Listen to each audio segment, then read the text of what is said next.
Mary is amazing. That thing keeps talking at me.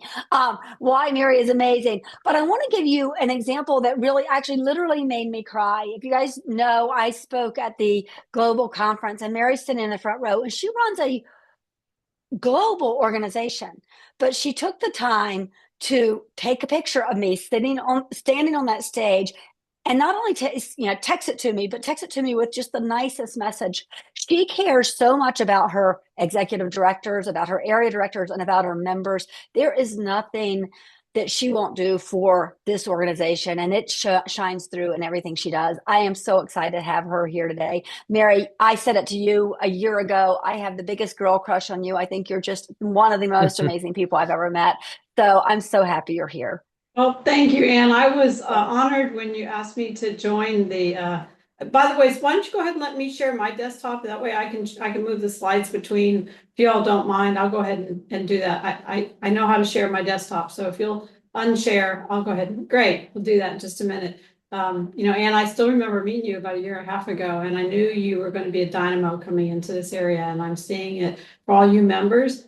You have a great leader here and somebody who really cares about what's happening in BNI. And I applaud you, Anne. Truly, Thank you so much. You are my third chapter meeting today. I started at 3 a.m. with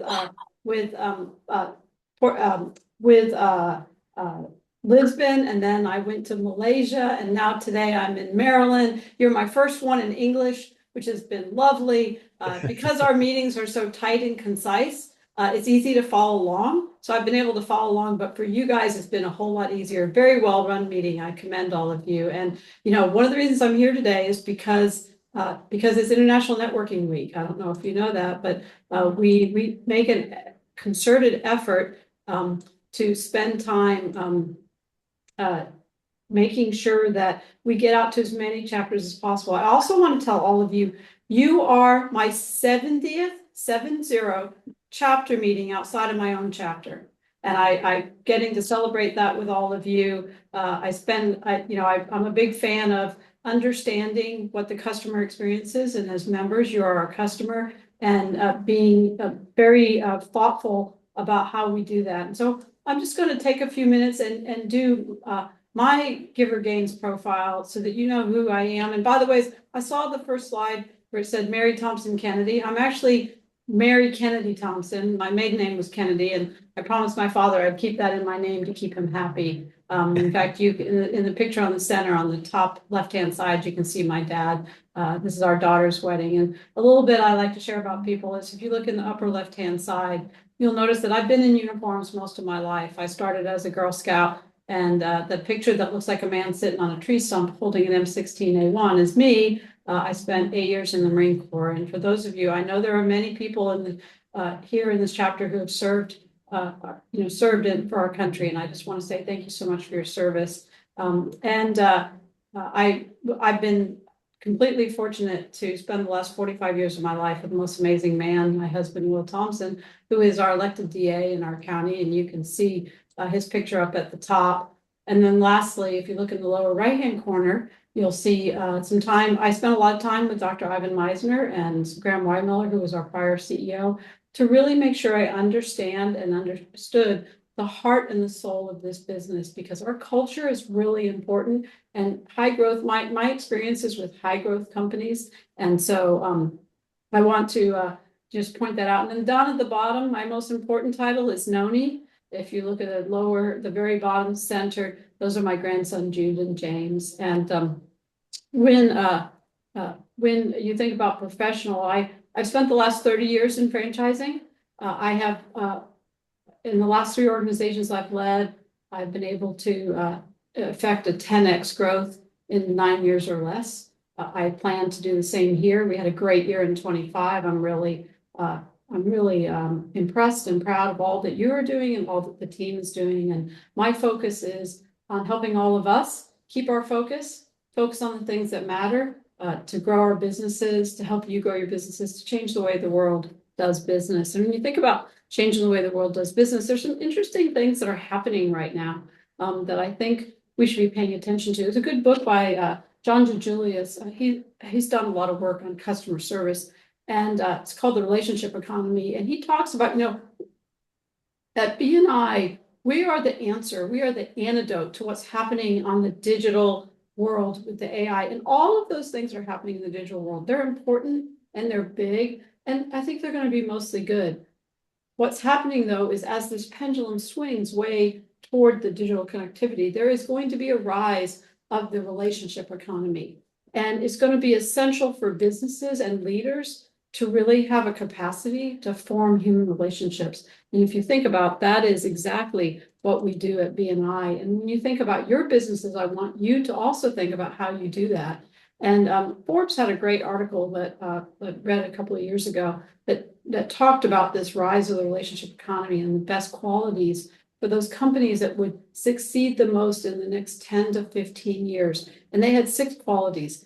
They put customer first. They really focus on the customer experience, like we do here at BNI, on how you interact with. Come on, Ariadne, let's go.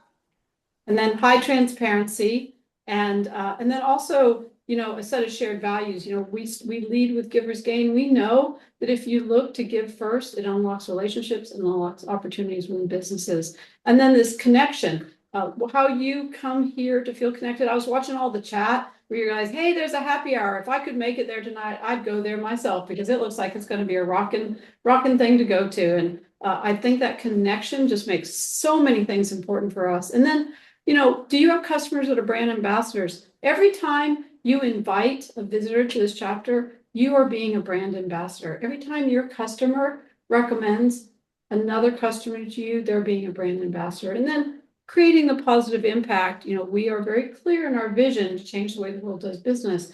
And your business, also, it's important that it creates a positive impact.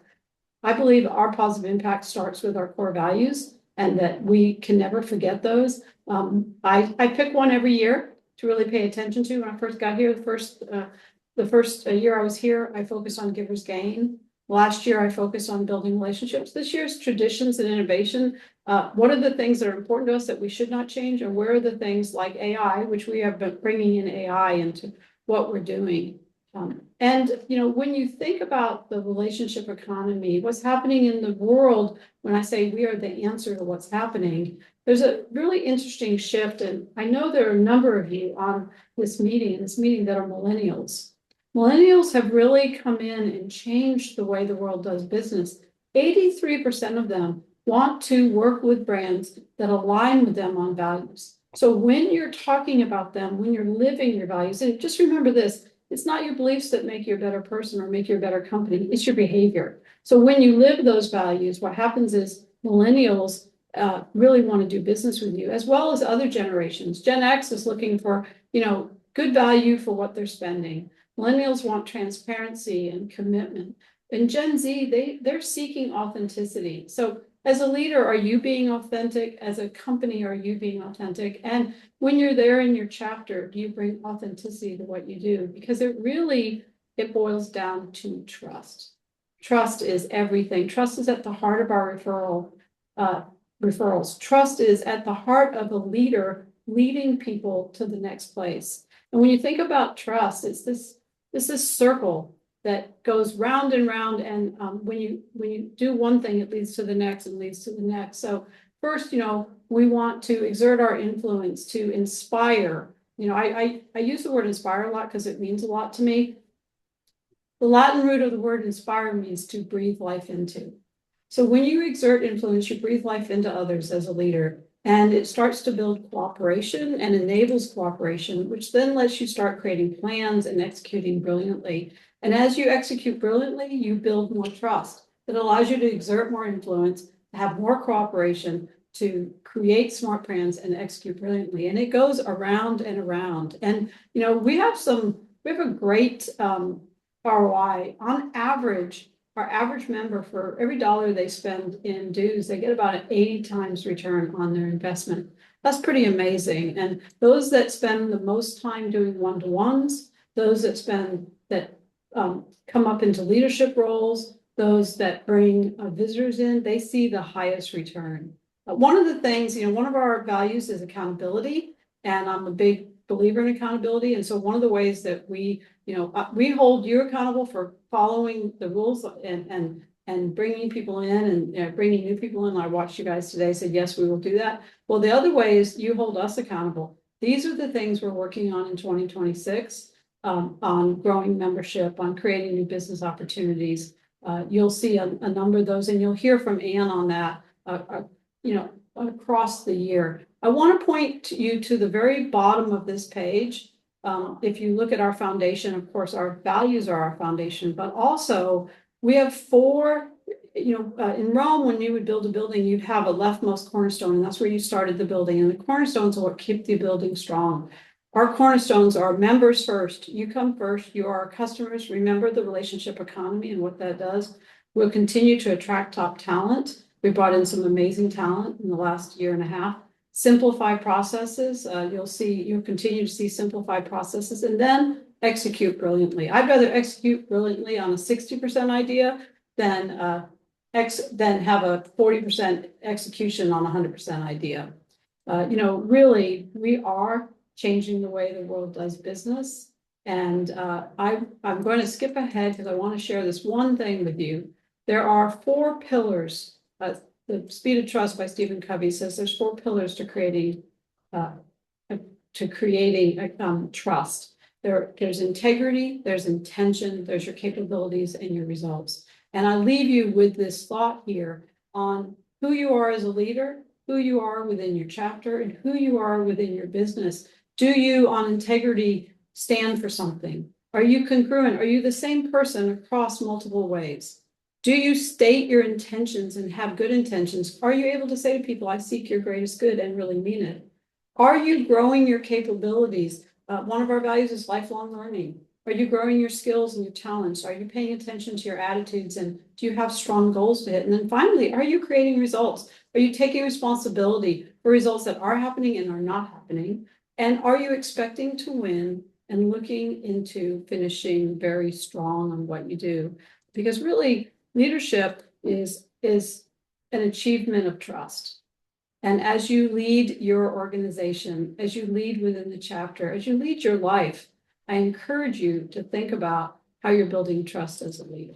And I just wanted to, Anne, thank you so much for inviting me. It really makes my day. I'm glad to get to celebrate with all of you my 70th chapter meeting outside of my own chapter. So I belong to a chapter. I belong to the Providence Business Alliance here in Charlotte. This is my office in the Charlotte Global Headquarters. And I so appreciate, I'm always going to be a member. I was a member starting in 1994. And it brought a lot of good business to me, and it helped me become a better leader. And I will continue to be a member. I tell everybody, if I ran a hamburger company, I would eat a hamburger every day. Thank goodness I don't, because that would not be good for my waistline. But BNI is very good for my soul and myself as a person wanting to grow. So thank you, Anne, for inviting me. Oh, thank you for coming. We were so honored. Thank you. All right. And thank you so much for that presentation, Mary. All right.